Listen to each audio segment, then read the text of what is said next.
बच्चों ਆਪਾਂ ਕੰਸੈਂਟ੍ਰੇਸ਼ਨ ਟਰਮਸ ਪੜ੍ਹਦੇ ਪਏ ਆ। ਆਪਾਂ ਦੋ ਕੰਸੈਂਟ੍ਰੇਸ਼ਨ ਟਰਮਸ ਪੜ੍ਹ ਲੀਆਂ ਵਾ, ਮਲੈਰਿਟੀ ਪੜ੍ਹੀ ਤੇ ਮਲੈਲਿਟੀ ਪੜ੍ਹੀ। ਮਲੈਰਿਟੀ ਨੂੰ ਪੜ੍ਹਿਆ ਤੇ ਮਲੈਲਿਟੀ ਨੂੰ ਪੜ੍ਹਿਆ। ਦੇਖੋ ਆਪਾਂ ਕੰਸੈਂਟ੍ਰੇਸ਼ਨ ਟਰਮਸ ਪੜ੍ਹਦੇ ਪਏ ਆ। ਕੰਸੈਂਟ੍ਰੇਸ਼ਨ ਟਰਮਸ ਆਪਾਂ ਕਿਹੜੀ ਕੰਸੈਂਟ੍ਰੇਸ਼ਨ ਟਰਮਸ ਪੜ੍ਹ ਚੁੱਕੇ ਆ। ਇੱਕ ਮਲੈਰਿਟੀ, ਮਲੈਰਿਟੀ ਦਾ ਸਿੰਬਲ ਹੁੰਦਾ ਕੈਪੀਟਲ M। ਮਲੈਰਿਟੀ ਦਾ ਕੀ ਫਾਰਮੂਲਾ ਹੁੰਦਾ ਵਾ? ਮਲੈਰਿਟੀ ਹੁੰਦੀ ਆ number of moles of solute divided by volume of solution। Volume of solution कादे विच इन लीटर। ਇਹ ਤੇ ਮਲੈਰਿਟੀ ਹੀ ਤੇ ਮਲੈਰਿਟੀ ਨੂੰ ਅੱਗੇ ਜੇਕਰ ਆਪਾਂ ਐਕਸਪੈਂਡ ਕਰੀ ਜਾਈਏ, number of moles of solute ਦਾ ਫਾਰਮੂਲਾ ਹੁੰਦਾ N, ਸਿੰਬਲ ਹੁੰਦਾ NB। N ਦਾ ਮਤਲਬ ਨੰਬਰ ਆਫ ਮੋਲਸ, B ਦਾ ਮਤਲਬ ਸੋਲਿਊਟ। ਵੋਲਿਊਮ ਆਫ ਸੋਲਿਊਸ਼ਨ ਨੂੰ ਆਪਾਂ ਕੈਪੀਟਲ V ਚ ਲਿਖਾਂਗੇ। ਜੇ ਤੇ ਵੋਲਿਊਮ ਹੈਗਾ ਮਿਲੀਲੀਟਰ ਵਿੱਚ ਤੇ ਉੱਪਰ ਕਿੰਨੇ ਨਾਲ ਮਲਟੀਪਲਾਈ ਕਰੀਦਾ ਹੀ 1000 ਨਾਲ। ਜੇ ਆਪਾਂ ਨੂੰ ਹੋਰ ਇਹਨੂੰ ਐਕਸਪੈਂਡ ਕਰਨਾ ਚਾਹੁੰਦੇ, ਹੋ ਸਕਦਾ ਨੰਬਰ ਆਫ ਮੋਲ ਕੁਐਸਚਨ ਚ ਗਿਵਨ ਹੀ ਨਾ ਹੋਣ, ਤੇ ਆਪਾਂ ਨੰਬਰ ਆਫ ਮੋਲ ਨੂੰ ਲਿਖੀਦਾ ਹੀ ਗਿਵਨ ਮਾਸ ਡਿਵਾਈਡਡ ਬਾਈ ਮੋਲਰ ਮਾਸ। ਬਾਕੀ ਸਾਰੀਆਂ ਚੀਜ਼ਾਂ ਉਸੇ ਤਰ੍ਹਾਂ ਵੋਲੀਅਮ ਇਨ ml ਮਲਟੀਪਲਾਈ ਬਾਈ 1000। ਇਹ ਕਿਹਦਾ ਫਾਰਮੂਲਾ ਵਾ ਸਾਡੇ ਕੋਲ? ਮਲੈਰਿਟੀ ਦਾ। ਮਲੈਰਿਟੀ ਦਾ ਫਾਰਮੂਲਾ ਕਵਰ ਹੋ ਗਿਆ। ਇਹ ਚੀਜ਼ ਆਪਾਂ ਕਰ ਚੁੱਕੇ ਲਾਸਟ ਡੇ, ਇਹਦੇ ਨਾਲ ਰਿਲੇਟਡ ਨਿਊਮੈਰੀਕਲ ਵੀ ਕਰ ਚੁੱਕੇ। ਸਿਰਫ ਮੈਂ ਰਿਵੀਜ਼ਨ ਦੇ ਲਈ ਫਿਰ ਦੱਸਦਾ ਪਿਆ ਵਾਂ। ਸੈਕਿੰਡ ਹੋਰ ਆਪਾਂ ਕੀ ਕਰ ਚੁੱਕੇ ਆ? ਆਪਾਂ ਕਰ ਚੁੱਕੇ ਆ ਮਲੈਲਿਟੀ ਦਾ ਸਿੰਬਲ ਹੁੰਦਾ ਛੋਟਾ m। ਇਹਨੂੰ ਕੀ ਲਿਖੀਦਾ ਆਪਾਂ?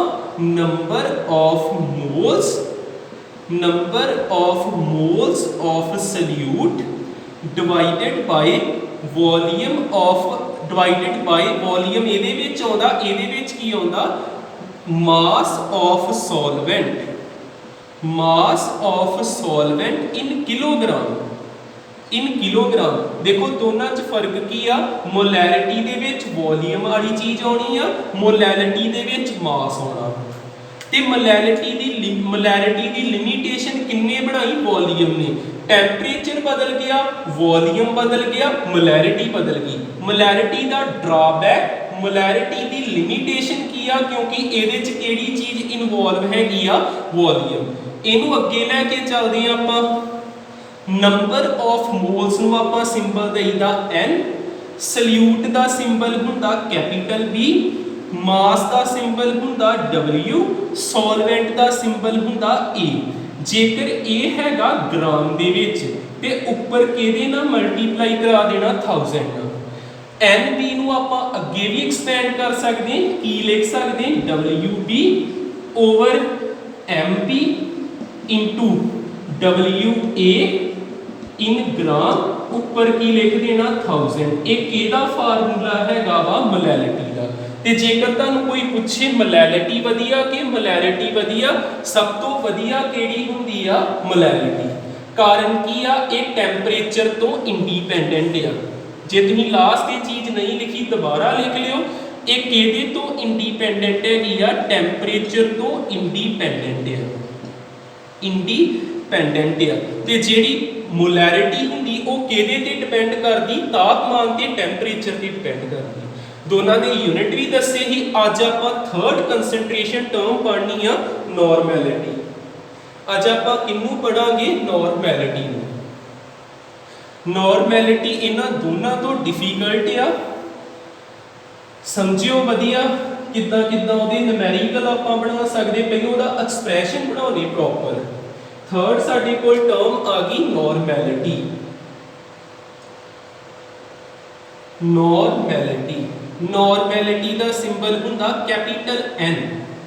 ਕੈਪੀਟਲ N ਇਹਨੂੰ ਕਿੱਦਾਂ ਲਿਖੀਦਾ? ਇਹਨੂੰ ਲਿਖੀਦਾ number of gram equivalent of solute number of gram equivalent of solute divided by volume of solution, volume of solution in litre. हुण इन्हां इस फार्मूले वाल ध्यान मारो, तुहानूं वॉल्यूम ते समझ आउंदा भी वॉल्यूम हाँ कुछ हुंदा है, किसी चीज़ की कैपेसिटी कितनी हुंदी सानूं समझ आ जाता, पर आ चीज़ टोटल नवीं तुहाडे लिए number of gram equivalent of solute तुहाडे लिए की हैगा वा टोटल नवां। हुण आपां की करदे इनू चेंज करदे, इनू मैं इत्थे रोक दिना, मैं अगे की लिख सकदा, मैं कह सकदा number of gram equivalent. Equivalent एक किहदे बराबर हुंदा, मास गिवन मास कह लो या mass upon equivalent mass. Equivalent mass इहदा कोई यूनिट नहीं हुंदा, क्योंकि देखो नंबर गिनती जिहड़ी आ दा कोई यूनिट नहीं, जे आ किलोआं विच आ भी किलोआं च कैंसल हो गए यूनिट लैस हुंदा। हुण आ देखियो तुहानूं इहदे वल ध्यान मारो, तुहानूं जे मैं पहला फार्मूला दस्सिया तुहानूं वॉल्यूम समझ आउंदा ही, तुहानूं नंबर ऑफ ग्राम इक्विवेलेंट समझ नहीं आउंदा। हुण आ मैं नवीं चीज़ तुहाडे सामने लिखी, इन्हां चों तुहानूं मास समझ आउंदा भी कोई ना कोई ग्राम किलोग्राम होऊगा, तुहानूं इक्विवेलेंट मास नहीं पता लगदा।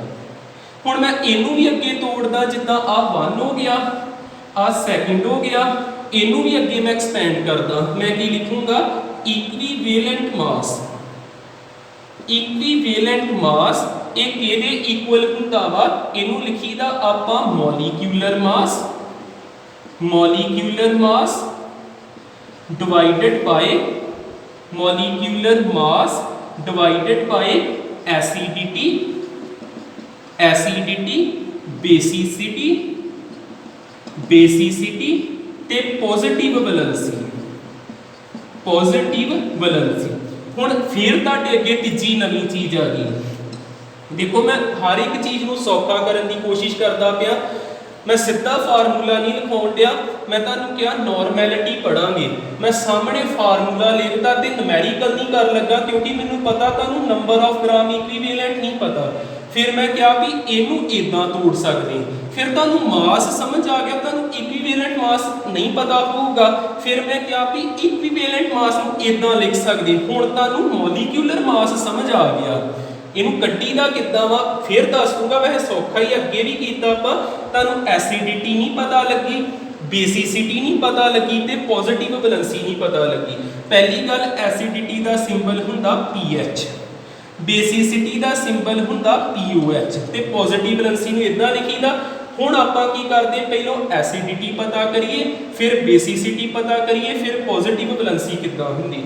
जां पहलों मैं एक नॉर्मैलिटी का फार्मूला प्रॉपर बनादा, देख लियो आ दोवें चीज़ां मैं इत्थे पुट कर दिना वा, इन मैं किद्दां लिख सकदा नॉर्मैलिटी। हुण मैं नहीं लिख लेना, तुसीं एक बार नोट ते कर ही लिया, देखियो वीडियो पॉज करके नोट कर लिया करो, फिर अगली चीज़ समझिया करो। जिद्दां आ देखियो नॉर्मैलिटी N किहदे इक्वल ही नंबर ऑफ ग्राम इक्विवेलेंट है। इत्थे मैं लिख दिना एक बार number of gram equivalent, equivalent divided by की लिखिया ही इत्थे volume, volume of solution. Number of gram equivalent जिहड़ा ओदी जगह ते किन्ना की भरीए मास, मास का सिंबल देना W, केदा मास सल्यूट दा इत्थे B पाउणा ओवर इक्विवेलेंट मास, इनू इदां रहण दी इक्विवेलेंट मास। आ चीज़ ते हेठां किहड़ी चीज़ आ नाल वॉल्यूम, वॉल्यूम इदां लिखता। हुण आपां की करना WB उसे तरह, वॉल्यूम भी हेठां उसे तरह, इक्विवेलेंट मास की जगह ते की लिखिए मॉलिक्यूलर मास, इनू लिखना M ते सल्यूट दा ते B पा देना। हेठां आ तिन्नां नूं रिप्रजेंट करना वा X फैक्टर ना, जे इत्थे मल्टीप्लाई ते X एक दूजे नाल जिद्दां कह लो कि तुहानूं भुलेखा पैंदा, तुसीं N फैक्टर लिख दो। आ जिहड़े तिन्ने आ ना, इन्हां नूं आपां किहदे नाल रिप्रजेंट करना वा N फैक्टर नाल। N फैक्टर ना इत्थे N लिखता, बाकी सारा उसे तरह। आ N उपर लै जाएंगे, की आ जाना जे वॉल्यूम मिलीलीटर विच आ ते किहदे नाल मल्टीप्लाई करना 1000 नाल, की आ जाऊगा N उपर चल गया, WB उसे तरह, MB उसे तरह, वॉल्यूम उस तरह मिलीलीटर में है तो उपर 1000 लिख देना। आ किहदा फार्मूला तैयार हो गया साडे कोल नॉर्मैलिटी दा। हुण बच्चों आपां फार्मूला ते तैयार कर लिया, हुण आपां क्वेश्चन अटैम्प्ट करते हैं भी नॉर्मैलिटी दे किद्दां किद्दां दा न्यूमैरिकल आ सकदा वा। वीडियो पॉज करके इनू नोट करो तो क्वेश्चन करते हैं आपां। बच्चों क्वेश्चन करन तो पहलों मैं एक चीज़ होर क्लीयर करदा, आपां एन फैक्टर मतलब एसिडिटी बेसिसिटी ते पॉजिटिव वैलेंसी किद्दां पता करते हैं वो भी सीखिए। नोट के अंदर लिख लेंगे आपां। हुण आपां पहलों किहड़ी चीज़ सीखनी आ, आपां एन फैक्टर किद्दां कैलकुलेट करना। एन फैक्टर किद्दां कैलकुलेट करना, इहदा मीनिंग हैगा आपां पीएच, पीएच का मतलब हैगा एसिडिटी, एसिडिटी आपां पीओएच, पीओएच का मतलब हैगा बेसिसिटी ते आपां पॉजिटिव वैलेंसी, पॉजिटिव वैलेंसी किद्दां किद्दां कैलकुलेट करांगे। जिद्दां मान लो क्वेश्चन दे विच उन्होंने कहा नॉर्मैलिटी पता करो H2SO4 दी, H2SO4 की नॉर्मैलिटी पता करनी। सारा क्वेश्चन सॉल्व करांगे तो लास्ट ते आपां कित्थे रुक जाना, जाके एन फैक्टर ते, क्योंकि एन फैक्टर ते हजे सानू कढ़ना आउंदा नहीं। क्लीयर रवे तुहानू H2SO4 एक सल्फ्यूरिक एसिड आ ते एसिड दी केड़ी चीज़ हुंदी बेसिसिटी। याद रख लियो बेस की बेसिसिटी नहीं हुंदी, एसिड की बेसिसिटी हुंदी ते बेस की एसिडिटी हुंदी। जिद्दां मैं लिखा इत्थे NaOH, NaOH हैगा बेस, बेस ते बेस के कोल की हुंदी आ एसिडिटी, एसिडिटी। ते जे मैं लिखा NaCl, हुण आ वेखो इत्थे हाइड्रोजन हैगा, जिन्ना कोल हाइड्रोजन होवे ते ओ हाइड्रोजन जेड़ा रिप्लेस हो सके, मतलब बाहर निकल सके, ओदी जगह ते कुछ होर आ सके। जिन्ना कोल हाइड्रोजन हुंदा उन्हां नूं आपां कहीदा एसिड, जिन्ना कोल हाइड्रो ऑक्साइड हुंदा OH उन्हां नूं कहीदा बेस, जिन्ना कोल ना H ना OH या ओ हो गए साल्ट, मतलब वो कटाइन ते अनाइन बना सकते हैं। हुण आ देखियो H2SO4 मैं इत्थे सल्फर लिखिया, सल्फर जिहड़ा वा उहदे आले दुआले 6 बॉन्ड बनते 1 2 3 4 5 ते 6। 6 क्यों बनते? सल्फर का एटॉमिक नंबर कितना हुंदा 16, 2,8,6। ਇਹਦੇ ਵੈਲੈਂਸ ਇਲੈਕਟ੍ਰੋਨ ਕਿੰਨੇ 6, ਇਹ 6 ਇਲੈਕਟ੍ਰੋਨ ਸ਼ੇਅਰ ਕਰਕੇ ਬੌਂਡਿੰਗ ਕਰ ਸਕਦਾ। ਹੁਣ ਇਹਦੇ ਨਾਲ ਆਕਸੀਜਨ 4 ਲੱਗਣਗੇ 1 2 3 ਤੇ 4, ਉਹਦੇ ਨਾਲ H ਲੱਗ ਗਿਆ, ਉਹਦੇ ਨਾਲ H ਲੱਗ ਗਿਆ। ਵੇਖੋ ਫਾਰਮੂਲਾ ਵੈਰੀਫਾਈ ਹੋ ਜਾਂਦਾ, H ਤੇ H H2 ਸਲਫਰ ਦੇ ਨਾਲ ਆਕਸੀਜਨਾਂ 4 ਲੱਗੀਆਂ। ਹੁਣ ਇਹ ਕਿੰਨੇ H ਰਿਪਲੇਸ ਕਰ ਸਕਦਾ? ਆ ਵੀ H ਟੁੱਟ ਕੇ ਬਾਹਰ ਆ ਸਕਦਾ, आ भी H टुट के बाहर आ सकता। किन्ने H बाहर आ सकते? 2। फिर ਇਹਦਾ N फैक्टर कितना आ गया 2। ਜਦੋਂ भी नॉर्मैलिटी वाला क्वेश्चन करांगे ਉਹਦੇ ਚ H2SO4 ਦਾ N फैक्टर कितना भरिया करांगे? 2 भरिया करांगे। ਅੱਗੇ देखियो बेस, बेस ਦੇ ਵਿੱਚ किन्ने OH निकल सकते? सिर्फ इको OH रिमूवेबल आ। फिर ਇਹਦਾ N फैक्टर कितना आ गया 1। ਜਦੋਂ बेस की गल आनी उदों OH वेखो किन्ने बाहर आ सकते, जदों एसिड की गल आनी उदों H वेखो किन्ने बाहर आ सकते, ते जदों साल्ट की गल आ गई आ साडे कोल साल्ट आ उदों वेखो इहदे ते किन्ना चार्ज आ कटाइन ते +1। फिर N फैक्टर आ गया 1। जेकर कोई होर हुंदा AlCl3 अलमीनीयम ते +3 हुंदा ते N किन्ना आ गया 3। जदों साल्ट आ ते पॉजिटिव चार्ज वेखो, एसिड या ते हाइड्रोजन वेखो, बेस या ते हाइड्रोक्साइल आयन वेखो। ठीक है, हुण क्वेश्चन जिहड़े आ आपां नैक्सट डे ही करांगे, अज नहीं करदे। N फैक्टर दे विच कोई चीज़ होर मैं ऐड करदा वां तुहानूं क्लीयर हो जे पूरा। N फैक्टर जिहड़ा वा एक बार फिर देखियो, आ चीज़ नोट कर लियो। N फैक्टर बारे नोट के अंदर कुछ होर पढ़दे आ। अपनी नॉलेज नूं लिमिटेड ना रखो, जिन्ना होर वधा सकदे वधाया करो। बुक्स भी पढ़िया करो, जे बुक्स अवेलेबल आ ठीक है, जे हजे नहीं अवेलेबल तो जो समझो ना चज ना देखिया करो। जिद्दां देखियो मैं इत्थे लिखा H3PO4 जां H4PO4 H H3 लिख दें, H3PO4, H3PO3 हो जाना, H3PO2 हो गया। 3 मैं एसिड लिखे फॉस्फोरस के, फॉस्फोरस आले दुआले किन्ने बॉन्ड बनाउंदा 5। कितना पता लगदा, फॉस्फोरस के आले दुआले बॉन्डिंग करनी आ 15 हुंदा इहदा एटॉमिक नंबर 2,8,5। P लिखिया 1 2 3 4 5, P लिखिया 1 2 3 4 5, P सेंट्रल एटम P लिखिया 1 2 3 4 5। हुण देखियो ऑक्सीजन पहलों लाने, हाइड्रोजन एंड ते लाना। ऑक्सीजन 4 ने, 1 2 3 4, ऑक्सीजन 3 ने 1 2 3, ऑक्सीजन किन्ने ने 2 1 ते 2 लाता।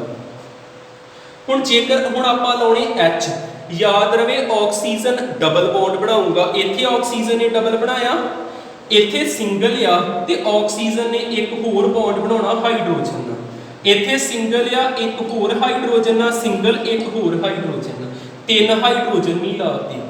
ऑक्सीजन ने किन्ने बॉन्ड बनाने, डबल, डबल बनया, 3 हाइड्रोजन बचे, एदा सिंगल ही ते एक इन्ने हाइड्रोजन, सिंगल ही एक हाइड्रोजन, इत्थे हाइड्रोजन ही रह गया, हाइड्रोजन ला दा, 3 हाइड्रोजन भी हो गए। सेम वो चीज H H ते H। जेकर ते तुहाडे कोल लिमिटेड नॉलेज आ, तुसीं कहना ही इहदे विच H 3 आ ते N 3 आ गया, तुसीं कहना ही इहदे विच H 3 ते N 3 आ गया, H 3 आ ते N 3 आ गया, पर इस तरह नहीं हुंदा। स्ट्रक्चर तो पता लगदा, जेड़ा ते हाइड्रोजन जुड़िया ऑक्सीजन नाल इन्ने निकलना बाहर, 1 जाना निकलिया, 2 जाना निकलिया, 3 जाने निकले, एदा N 3 बिल्कुल करैक्ट आ। जेड़ा हाइड्रोजन जुड़िया ऑक्सीजन दे नाल वो बाहर निकलूगा, जेड़ा फॉस्फोरस नाल जुड़िया इन्ने बाहर नहीं निकलना। फॉस्फोरस हुंदा सेंट्रल एटम, इन्हें आले दुआले सारे जोड़े आ, जेड़ा सेंट्रल एटम नाल बॉन्ड बनाऊगा उन्हें नहीं टुटना। 2 जाने निकले, फिर N कितना आ गया 2, इत्थे फॉस्फोरस नाल जुड़िया नहीं निकलूगा, कल्ला एहो निकलूगा, N कितना आ गया 1। ए भी एसिड ही, ए भी एसिड ही, ए भी एसिड ही। एसिड की केड़ी चीज हुंदी, बेसिसिटी, एदी बेसिसिटी हैगी ट्राई बेसिक।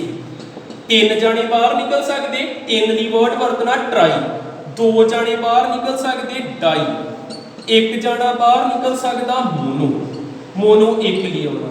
ठीक है, ये साडा इत्थे N फैक्टर की कोई कन्फ्यूजन नहीं रहेगी। स्ट्रक्चर तो पता लगना किन्ने हाइड्रोजन बाहर निकलणगे। मन ला के इनू पूरा देखियो, रिवीजन करते रहा करो, जेड़ी भी प्रॉब्लम है दस दिया करो। Thank you ji.